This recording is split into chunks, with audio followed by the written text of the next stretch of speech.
Hello guys, तो लेकर आ गई हूँ मैं आपके लिए एक बहुत ही मजेदार ड्रामा।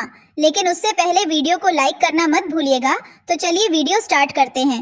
ड्रामा की स्टार्टिंग हमारी फीमेल लीड युन को देखते हैं, जो चलते हुए एक रूम की तरफ जा रही थी और वो मन में सोच रही थी, आज हमारे रिलेशनशिप को 7 साल हो चुके हैं। आज पक्का से वह मुझे प्रपोज कर देगा। और वह एक रूम के अंदर एंटर होती है। तभी उसके ऊपर पार्टी पॉपर्स गिरने लगते हैं और सभी लोग क्लैप कर रहे थे। पर तभी उसके फेस की स्माइल चली जाती है, क्योंकि वह सब उसके लिए नहीं था बल्कि एक दूसरी लड़की के लिए था। यहाँ पर उसका बॉयफ्रेंड जिन एक दूसरी लड़की का बर्थडे सेलिब्रेट कर रहा था, इस लड़की का नाम लीन होता है। वह बहुत ही ज्यादा खुश थी और वह जिन से कहती है, मुझे यह सरप्राइज बहुत ही ज्यादा पसंद आया। और जिन ने उसको एक डायमंड गिफ्ट किया था। जब युन जिन को देखती है तो वह उससे कहता है, इतना लेट क्यों आई हो? क्या मैंने तुमसे जल्दी आने के लिए नहीं कहा था? जिस पर वह अपने मन में सोचती है, पता नहीं वह कौन सा दिन होगा जिस दिन तुम्हारे दिल में सिर्फ मैं ही रहूंगी। और वह वॉशरूम का बोलकर वहां से चली जाती है और जिन सभी को ड्रिंक करने को कहता है और वह बहुत ही ज्यादा खुश था। दूसरी तरफ वॉशरूम में युन बहुत ही ज्यादा अपसेट थी और वह रो रही थी। उसकी आंखों से आंसू आ रहे थे। साथ ही उसे बाहर से सभी की आवाज आ रही थी, जो कि जिन और लीन को किस करने को कह रहे थे। जब वह बाहर आती है तो लीन और जिन गेम खेल रहे थे, जिसमें लीन के मुंह में टिश्यू था और जिन को वह अपने मुंह से निकालना था।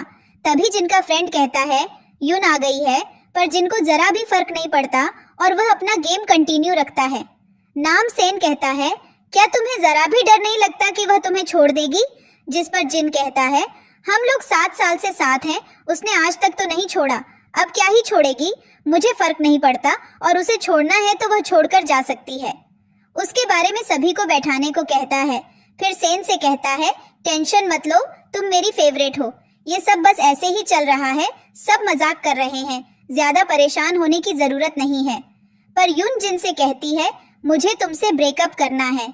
ये सुनकर सभी लोग शॉक हो जाते हैं, यहाँ तक कि जिन भी शॉक होता है और वह युन से कहता है, क्या बोला तुमने? मुझे समझ नहीं आया, दोबारा बोलो। वह कहती है, चलो हम ब्रेकअप कर लेते हैं। जिस पर सैन कहता है, भाई चलो जल्दी से माफी मांग लो, ये सब तो रिश्तों में होता ही रहता है। पर तभी जिन कहता है, ठीक है चलो ब्रेकअप कर लेते हैं।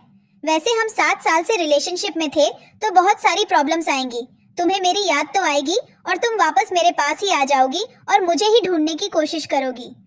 जिस पर युन कहती है, उसकी जरूरत नहीं पड़ेगी, मैं दोबारा तुम्हारे पीछे नहीं आऊंगी, तो हम अपना रिश्ता खत्म करते हैं, पर दूसरी लड़की के साथ तुम फिर रहना। जिस पर लीन पीछे से एटीट्यूड वाली स्माइल करती है, जिसके बाद वह वहां से जाने लगती है। पीछे से जिन कहता है, क्या मैं तुम्हें ड्रॉप करने के लिए ड्राइवर को बोल दूं? पर उसे कोई भी जवाब नहीं देती और जाते जाते अपने मन में सोचती है, मुझे एक बात पूरी तरह से समझना होगा, तभी मैं गेम में जीत पाऊंगी। सेन कहता है, यह तुमने ज्यादा ही कर दिया, तुम्हें ऐसा नहीं करना चाहिए था, यह सिर्फ एक छोटी सी बात थी, तुमने उसको बहुत ही ज्यादा बढ़ा दिया, अब वह तुमसे बहुत ही ज्यादा नाराज है। जिस पर जिन कहता है, मुझे फर्क नहीं पड़ता, जो जाना है जाए और तुम भी अपने काम से काम रखो। जिस पर जिन का दूसरा दोस्त कहता है, चलो ठीक है, बहुत हुआ, वैसे भी इन लोगों का काफी पुराना रिलेशन है और मैंने बहुत बार इन्हें दोनों को अलग होते हुए और दोबारा से एक साथ होते हुए देखा है, तो ये दोनों दोबारा से एक साथ हो जाएंगे, वह ठीक 5 दिन में दोबारा तुम्हारे पास वापस आ जाएगी। जिस पर उसका तीसरा दोस्त कहता है, 6 दिन बहुत ज्यादा है, वह 5 दिन में ही वापस आ जाएगी। जिस पर जिन कहता है, तुम मुझसे क्यों नहीं पूछते, वह 3 घंटे में वापस आएगी, इनफैक्ट जब मैं घर जाऊंगा तो वह मुझको दरवाजे पर खड़ी हुई मिलेगी। पर उसकी एक फीमेल फ्रेंड कहती है, हर बहुत लड़कियां हैं, तुम कोई नई लड़की ढूंढ लो। और बस फिर क्या था, यह सब ड्रिंक करना शुरू कर देते हैं। आवाज ही रात को जिनके फ्रेंड उसे घर पर ड्रॉप करने जा रहे थे, क्योंकि वह बहुत ही ज्यादा नशे में था। चलते चलते वह बोल रहा था, अभी यून सोफे पर बैठकर मेरा इंतजार कर रही होगी और वह मुझसे माफी की भीख मांगेगी, पर मैं उसे माफ नहीं करूंगा। और तभी युन सामने से दरवाजे से बाहर आती है और पूछ रही थी, अब रात को अपना लगेज पैक करके क्यों जा रही हो? तभी जिनकी नजर उस पर पड़ती है, वह जल्दी से अपने दोस्तों का सहारा छोड़कर खड़ा हो जाता है और कहता है, तो अब तक तुम यहीं पर हो, मैं बात कर रही हूँ, चलो ठीक है, इस बार मैं तुम्हें माफ किया, अब जल्दी से घर के अंदर जाओ और मेरा काम करना शुरू करो। जिस पर वह कहती है, हमारा ब्रेकअप हो चुका है, शायद तुम भूल गए हो, तो अपनी न्यू गर्लफ्रेंड को बोलो तुम्हारा काम करने के लिए। और यह कहते हुए वह उसके साइड से निकल जाती है, जिस पर पीछे से जिन चिल्लाते हुए कहता है, तुम्हें जाना है तो जाओ, वैसे भी तुम मेरे बिना कुछ भी नहीं हो। ये कहते कहते ही वह बेहोश हो जाता है। उसके दोस्त उसे उठाते हैं और युन वहां से चली जाती है और वह जाते जाते अपने मन में सोचती है, मुझे जीतने के लिए अभी हार ना होगा। अगली सुबह का हम सीन देखते हैं जहां पर जिन ब्रेकफास्ट करने के लिए बैठता है। मेड उसे ब्रेकफास्ट देती है, उसे खाने को खाकर कहता है, इसका टेस्ट इतना डिफरेंट क्यों है? जिस पर कहती है, क्योंकि पहले खाना युन मैडम बनाया करती थी और मुझसे उनकी तरह खाना नहीं बनता। जिस पर जिन मेड से कहता है, कोई बात नहीं, तुम जाकर मेरे लिए खूबसूरत सूप बनाकर ले आओ। जिस पर कहती है, मुझे माफ कीजिएगा, सर पर वह सूट मैडम बनाया करती थी और मुझे उसकी रेसिपी नहीं पता। यह सुनकर उसको बहुत गुस्सा आता है। जिस पर वह कहता है, जो तुम्हें बनाना आता है वही बनाकर ले आओ। मेड कहती है, लेकिन सर मैं ऐसे कुछ भी नहीं बना सकती, वैसे भी आपको स्टोमक प्रॉब्लम है तो इससे आपको और भी ज्यादा प्रॉब्लम बढ़ जाएगी। जिस पर उसे और भी ज्यादा गुस्सा आता है और वह युन को कॉल करता है, पर युन ने उसको ब्लॉक कर दिया था। इस पर तो उसको और भी ज्यादा गुस्सा आता है। मेड पीछे से कहती है, सर आप मैडम को एक मैसेज करिए ना। जिस पर वह कहता है, उसने मुझे ब्लॉक कर दिया है। लेकिन फिर वह स्माइल करता है और खुद से कहता है, तो तुम मेरी अटेंशन पाने के लिए यह सब कर रही हो, अब तुम प्यार तो सिर्फ मुझसे ही करती हो। और सीन शिफ्ट होता है और हम कॉलेज का सीन देखते हैं। यहाँ पर दो लड़कियां आपस में बातें करते हुए जा रही थीं कि आज हमें जिसने लेक्चर दिया वह प्रोफेसर लू थे। जिस पर दूसरी लड़की कहती है, वह कितने ज्यादा यंग हैं और मैंने सुना है कि उन्हें हाल ही में नोबेल प्राइज मिला है। और इन दोनों लड़कियों की सारी बातें यून सुन रही थी और फिर वह अपने मन में सोचती है, वह आज भी उतना ही ज्यादा इंटेलिजेंट और स्मार्ट है और वह अपनी लाइफ में आगे बढ़ रहा है, पर पता नहीं वह मुझसे मिलने को तैयार भी हो गया नहीं। मुझे समझ नहीं आ रहा कि मुझसे बातें कैसे करूंगी और कैसे अपनी सिचुएशन समझाऊंगी। अब सीन शूट होता है और हम जिनकी माँ और उसकी बहन को देखते हैं। ये दोनों भी यूनिवर्सिटी में थी। मेयाओ जो कि चिंकी बहन है, वह अपनी माँ मिसेस वांग से कहती हैं, माँ आप यहाँ पर तीसरी बार आई हैं और हर बार आपको रिजेक्शन ही मिलता है। जिस पर मिसेस वांग बोलती हैं, पर इस बार मैं खाली हाथ वापस नहीं जाऊंगी। मैं उसके सामने चाहे मुझे गिड़गिड़ाना पड़े, पर मैं उसे अपनी बातें मनवा लूंगी। जिस पर मेयाओ कहती है, पर इतना आसान नहीं होगा। प्रोफेसर लू एक तो यंग है, वह बहुत ज्यादा स्मार्ट है, ऊपर से उन्होंने नोबेल प्राइज भी मिला है। उनका पॉडकास्ट हम पैसों से नहीं खरीद सकते। जिस पर मिसेस वांग कहती हैं, टेंशन मत लो, मैं इतने सारे गिफ्ट इसलिए लेकर आई हूँ। और वह दोनों यूनिवर्सिटी के अंदर आती हैं, तभी उनकी नजर यून पर पड़ती है। मेयाओ अपनी माँ से कहती है, ये तो वही गरीब लड़की यून है ना। जिस पर उसकी माँ कहती है, ये बेवकूफ यहाँ पर क्या कर रही है, और वह उसको रोकती है और कहती हैं, ये मुलाकात अच्छी तो है, वैसे तुम कितना ट्राई करोगी मुझे मनाने का, मैं नहीं मानने वाली। तुम कुछ भी कर लो, मैं तुम्हारी शादी अपनी बेटी से नहीं होने दूंगी, क्योंकि तुम हमारे घर की बहू बनने के लायक नहीं हो। जिस पर युन एकदम शांत खड़ी होकर उनकी सारी बातें सुन रही थी। मिसेस वांग बोलती हैं, वैसे मेरे पास तुम्हारे लिए एक बहुत ही अच्छा ऑफर है। तुम चाहो तो जिनकी मिस्ट्रेस बनकर रह सकती हो, वैसे अभी तक तुम वही काम कर रही थी तो आगे भी यही कर सकती हो। तुम्हें हर महीने का पैसा तो मिलता ही रहेगा, बस मिस्ट्रेस के जो जो काम होते हैं तुम्हें वही करने होंगे। तो मेरी बात अच्छे से समझ रही हो ना। जिस पर सामने से युन कहती है, आपको शायद पता नहीं है, पर मेरा और आपके बेटे का ब्रेकअप हो चुका है, तो आपका यह जो ऑफर है ये जाकर किसी और लड़की को दीजिए। वैसे अभी तक शायद मैं आपकी बातें सुन लेती थी, पर अब से मैं नहीं सुनूंगी, तो अपनी फालतू की बातें अपने पास रखिएगा और मेरे साथ आज से तमीज से ही बात कीजिएगा। ये कहकर वह वहां से चली जाती है। जिस पर मिसेस वांग गुस्से से पागल हो जाती है और वह कहती हैं, इस लड़की की हिम्मत कैसे हुई मुझसे इस तरह से बात करने की? क्या इसे अपने घर वालों का ध्यान रखने के लिए पैसों की जरूरत नहीं रही? अब आज तक मुझसे किसी ने भी इस तरह से बात नहीं की और यह इस तरह से बात करके मेरे सामने से चली गई। मैं इसे छोड़ूंगी नहीं। अगर यह अगली बार मुझसे मिली तो। अब हम प्रोफेसर लू को देखते हैं जो कि अपने ऑफिस में बैठकर अपना काम कर रहे थे। तभी वहां मेयाओ आती है और आते ही सभी गिफ्ट सुनकर टेबल पर रख देती है और कहती है, प्रोफेसर ये सब मेरी तरफ से आपके लिए है, ये बस छोटे छोटे गिफ्ट्स हैं आपके लिए। जिस पर प्रोफेसर कहते हैं, इनको तुम अपने पास ही रखो, मैं तुम्हारे इंटेंशन अच्छे से समझता हूँ। जिस पर वह कहती है, आप कहना क्या चाहते हैं? प्रोफेसर कहते हैं, तुम्हें परीक्षा अपनी एबिलिटी के हिसाब से ही क्लियर करनी होगी। तुम्हें मेरी तरफ से कोई भी मदद नहीं मिलेगी। जिस पर वह चिढ़ते हुए कहती है, आप जानते हैं ना मैं कौन हूँ और मेरा परिवार कितना ज्यादा अमीर है।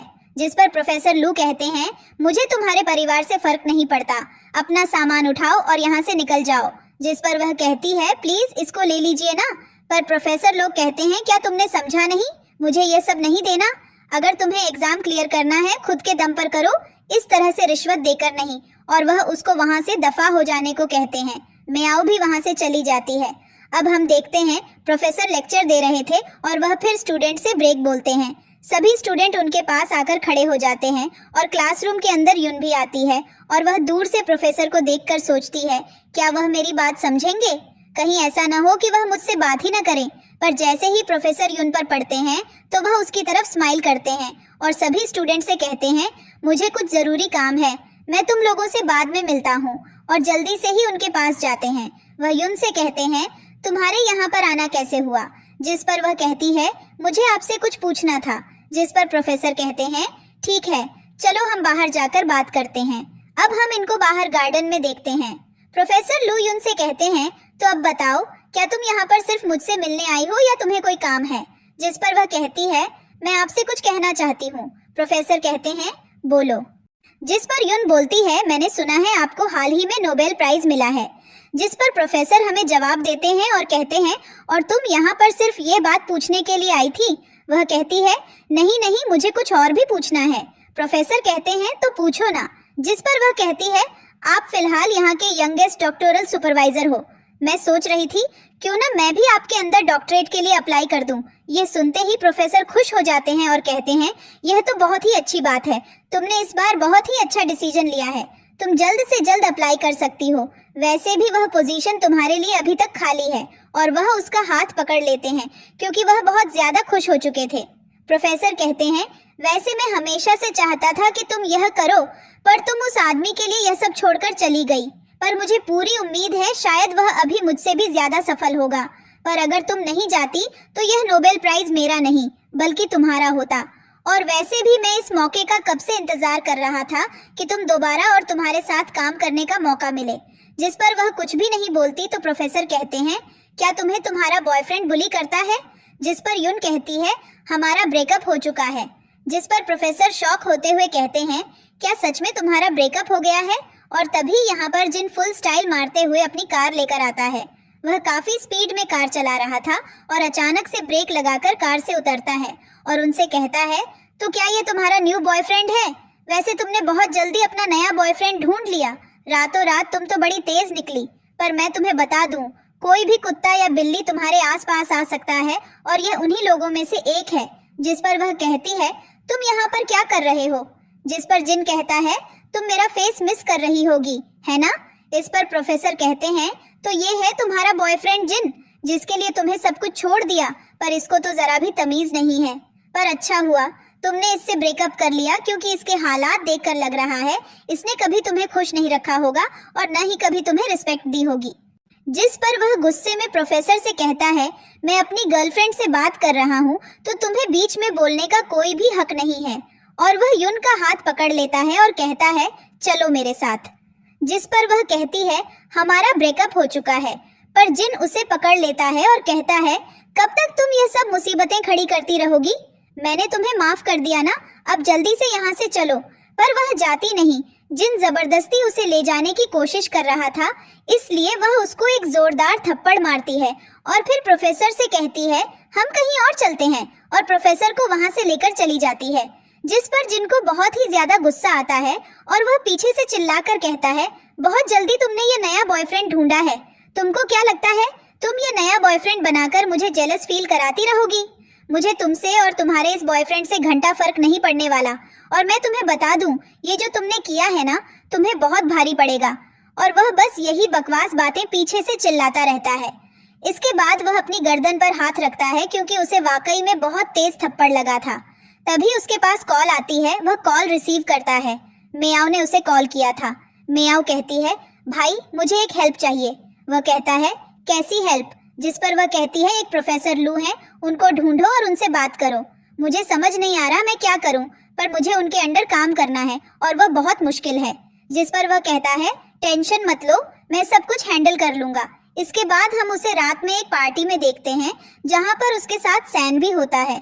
सैन उससे पूछता है, भाई हम यहाँ पर क्यों आए हैं? जिस पर जिन कहता है, मैं यहाँ पर प्रोफेसर लू का पॉडकास्ट सुनने के लिए आया हूँ। जिस पर सैन कहता है, मैंने सुना है वह बीजिंग परिवार के इकलौते बेटे हैं और अब वह इस यूनिवर्सिटी में प्रोफेसर हैं और उनको नोबेल प्राइज भी मिला है और वह बहुत ही ज्यादा यंग है। जिस पर जिन कहता है, इसीलिए तो मैं यहाँ पर आया हूँ। सैन जिन से कहता है, वैसे यून भी उसी यूनिवर्सिटी से पढ़ाई की थी ना? जिस पर जिन का रिएक्शन कुछ ऐसा था कि अच्छा, मुझे इस बारे में कुछ भी नहीं पता। इस पर जिन का दूसरा दोस्त हंसने लगता है और कहता है, वह सच में एक बहुत अच्छी लड़की थी, तुमने गलत लड़की से ब्रेकअप कर लिया। इस पर जिन हंसने लगता है और कहता है, अगर तुमको इतनी पसंद है तो तुम जाकर क्यों नहीं बात कर लेते? वैसे भी वह लड़की मेरे पीछे पागल है। अगर मैं उसको अभी कॉल करूं तो वो पागलों की तरह मेरे पास भागती हुई आएगी, पर मैं उसे कॉल नहीं करूंगा। और फिर जिन ड्रिंक करने लगता है। तभी कुछ लोग बात करना शुरू कर देते हैं, अरे ये तो प्रोफेसर हैं, पर इनके साथ लड़की कौन है? जिस पर एक औरत कहती है, क्या यह इनकी असिस्टेंट है या फिर यह इनके साथ कोई रिसर्च कर रही है? सैन भी उनकी तरफ देखता है और फिर जल्दी से जिन को कहता है, पीछे मुड़कर देखो। जिन जैसे ही पीछे मुड़कर देखता है तो वह प्रोफेसर लू को देखता है और साथ में यून होती है। वे चलकर आते हैं। प्रोफेसर उसकी तरफ अपने हाथ बढ़ाते हैं, वह उनका हाथ पकड़ती है और फिर दोनों चलकर आते हैं। सभी उनका अच्छे से वेलकम करते हैं। यह देखकर जिन एकदम शॉक हो जाता है और कहता है, ये पॉसिबल कैसे हुआ? उसे बहुत ही ज्यादा गुस्सा आता है। वह जाकर यून का हाथ पकड़कर कहता है, तो तुम ये सब पैसों के लिए कर रही हो? वैसे तुम ही सब करने में मजा तो आ रहा होगा, खुद की बॉडी अच्छे से बेच रही हो तुम। जिस पर प्रोफेसर उसका हाथ छुड़ाता है और कहता है, तुम जैसी घटिया लोगों की सोच ऐसी ही होती है, और उसे पीछे धक्का देता है। जिस पर जिन को बहुत गुस्सा आता है, वह उसे मारने के लिए आगे बढ़ता है, पर जिन के दोस्त उसे पकड़ लेते हैं। यून कहती है, यह इवेंट खराब मत करो, तुम्हें सिर्फ यही आता है, तुम पागल होते जा रहे हो। अपने गुस्से पर थोड़ा काबू करो और हमारा ब्रेकअप हो चुका है तो मेरी जिंदगी में दखल देना बंद करो। और वह वहां से प्रोफेसर को लेकर चली जाती है। जिनको बहुत ज्यादा गुस्सा आ रहा था, जिस पर वह गुस्से में अपना कोट निकालकर जमीन पर फेंकता है। अब वह अपने घर पर आता है। उसकी तबीयत बहुत ही ज्यादा खराब हो रही थी।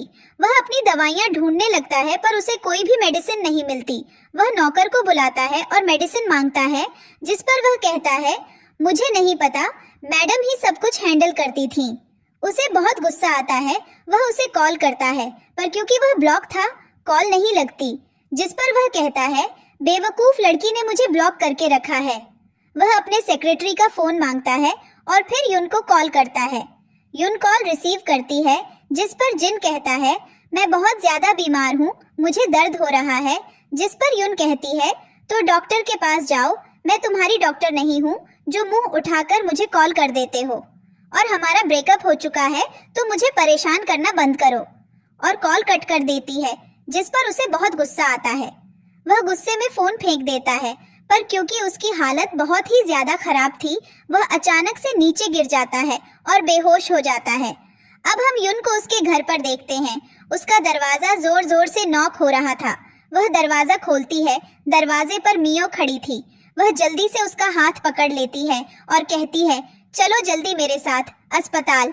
मेरा भाई अस्पताल में भर्ती है और उसकी हालत बहुत ही ज्यादा खराब है और वह तुम्हें याद कर रहा है, उसे तुम्हारी जरूरत है। जिस पर यून अपना हाथ छुड़ाती है और कहती है, बिल्कुल नहीं, हमारा ब्रेकअप हो चुका है तो उसे बोलो किसी और से अपनी जरूरत पूरी करे। इस पर मियो कहती है, क्या तुम पागल हो चुकी हो? तुम्हारे पास जरा भी दिमाग नहीं है। मेरा भाई अस्पताल में है, तुम अच्छी तरह जानती हो, उसकी सेहत खराब होती रहती है, उसे क्या क्या हेल्थ इश्यूज हैं। क्या तुम्हें उससे प्यार नहीं है या फिर तुम्हारा प्यार सिर्फ ऐसे ही फालतू का था? जिस पर यून कहती है, हाँ सही कहा, फालतू का ही था। मियो कहती है, यह जो तुमने कहा है इसे याद रखना, क्योंकि मैं तुम्हें नहीं छोड़ने वाली। तुम्हारी भी लाइफ में कभी यह जरूर होगा। और वह वहां से गुस्से में चली जाती है। इसके बाद हम देखते हैं कि यून पानी डाल रही थी, पर पानी उसके हाथ पर गिर जाता है और उसे मियो की सारी बातें याद आ रही थी। वह काफी ज्यादा रो रही थी क्योंकि उसे जिन के लिए बुरा लग रहा था, इसलिए वह अस्पताल जाने के लिए खड़ी होती है, लेकिन फिर वह खुद को रोकती है और कहती है, मैं जिन के लिए कभी नहीं रोऊंगी। और वह अपने आंसू पोंछ लेती है। इसके बाद हम जिन को अस्पताल में देखते हैं जहां उसे होश आता है। वहां सेन और लीन होते हैं। वह कहता है, युन कहाँ पर है? यह सुनकर लीन चिढ़ जाती है और वह कहती है, क्या मैं तुम्हें यहाँ नजर नहीं आ रही? मुझे लगता है मैं एक फालतू इंसान के लिए यहाँ अपना समय बर्बाद कर रही हूँ, और जिस लड़की को तुम याद कर रहे हो वह तो तुम्हें याद भी नहीं कर रही। वह तो तुम्हें अस्पताल तक देखने नहीं आई। तुम्हारी बहन खुद उसे लेने गई थी और उसने आने से मना कर दिया। यह सुनकर सुकून मिला ना तुम्हें? यह सुनकर जिन एकदम चुप हो जाता है। तभी उसकी माँ आती है और आते ही रोना शुरू कर देती है, मेरे बेटे को क्या हो गया? पर वह उनका हाथ झटक देता है और कहता है, चिपकना बंद कीजिए। वह पूछती है, युन कहाँ है? जिस पर सेन कहता है, वह नहीं आई। यह सुनकर उसकी माँ को गुस्सा आता है। वह भर भर कर उसे कोसना शुरू कर देती है। वह लड़की कितनी ज्यादा बुरी है, उसमें जरा भी दिमाग नहीं है। क्या उसका प्यार सिर्फ फेक था? उसी तरह भी परवाह नहीं है। यहाँ पर कोई अस्पताल में एडमिट है। जिस पर लीन कहती है, शायद आपको ब्रेकअप का मतलब नहीं पता। इसके बाद उसकी माँ और लीन वहाँ से चले जाते हैं।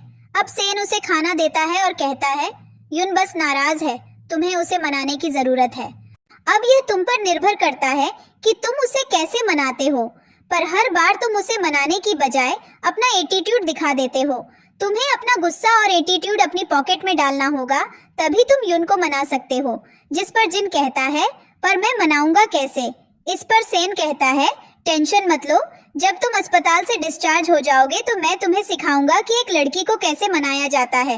अब हम कुछ दिनों बाद का सीन देखते हैं। सेन जिन को अपने साथ एक ज्वेलरी शोरूम लेकर जाता है।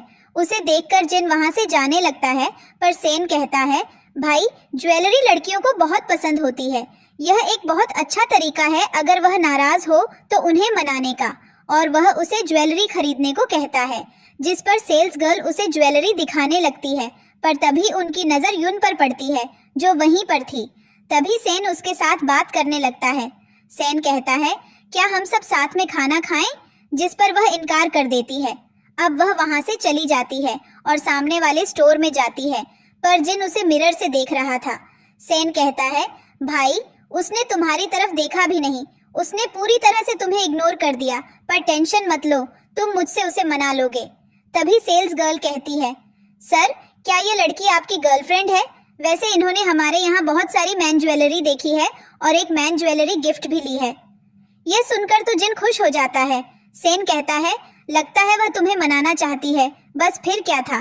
सेन हवा में उड़ना शुरू कर देता है। वह सेल्स गर्ल से कहता है, अपने स्टोर की सबसे महंगी ज्वेलरी मुझे दो। वह ज्वेलरी दिखाती है। सेन कहता है, चलो अब जल्दी से जाकर उससे बात करो, पर फिर जिन एटीट्यूड दिखाने लगता है और कहता है, मैं बिल्कुल नहीं जाऊंगा, वैसे भी वह मुझे मनाने ही वाली है। इस पर सेन कहता है, ये बात गलत है। इसके बाद वह सेल्स गर्ल से बहुत महंगा नेकलेस पैक करने को कहता है। अब हम युन को रोड पर खड़ा हुआ देखते हैं।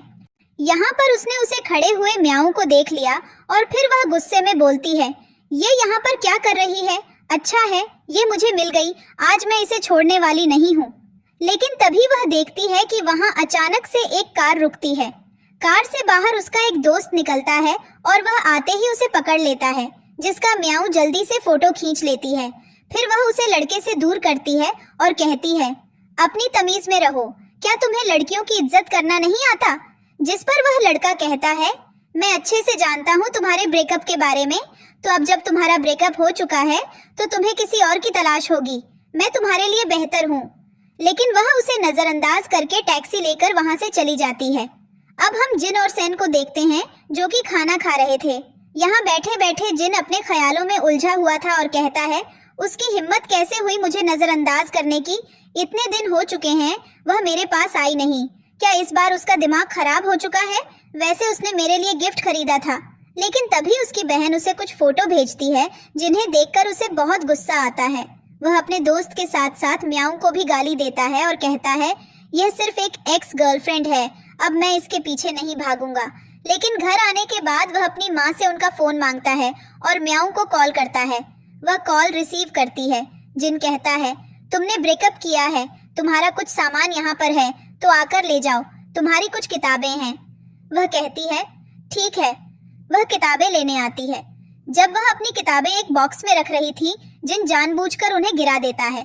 वह उन्हें उठाती है और फिर से गिरा देता है, जिससे उसे गुस्सा आता है। लेकिन जिन उसका हाथ पकड़ लेता है और फिर कहता है, मैं ब्रेकअप नहीं करना चाहता। उसने कहा, क्या तुमने इसलिए मुझे यहाँ बुलाया था?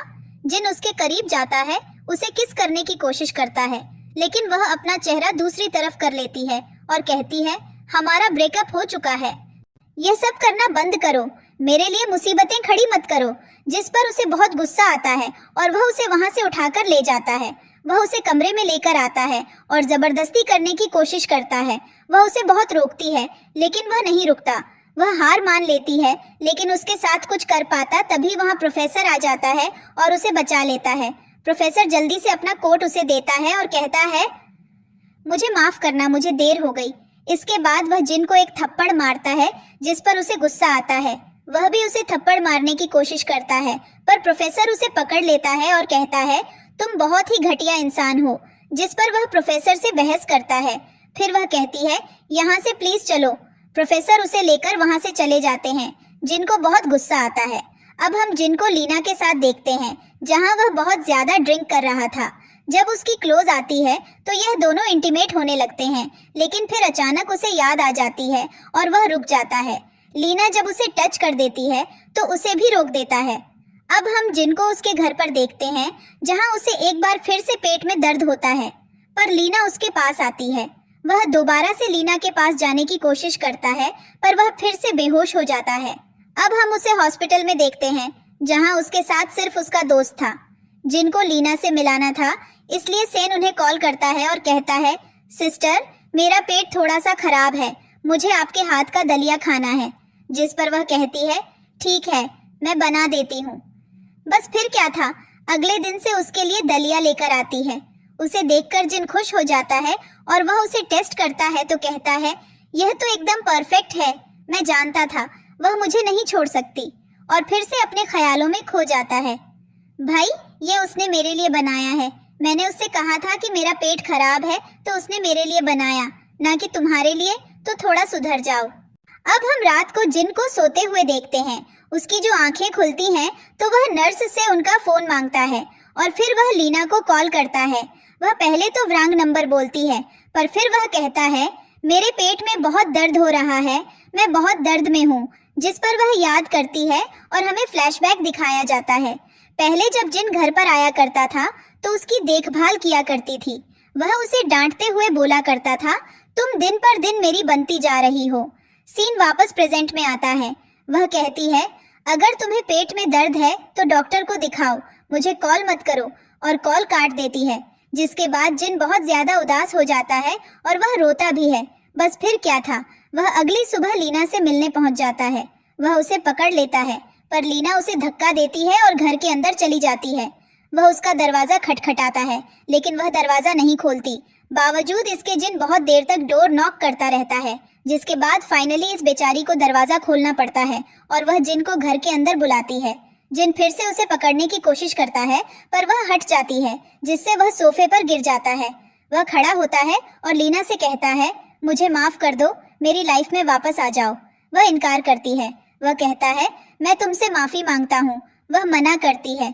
वह कहता है, मैं मुआवजा देने को तैयार हूँ। वह फिर से मना कर देती है, जिस पर जिन कहता है, मैं घुटनों पर बैठकर तुमसे माफी मांग लूंगा।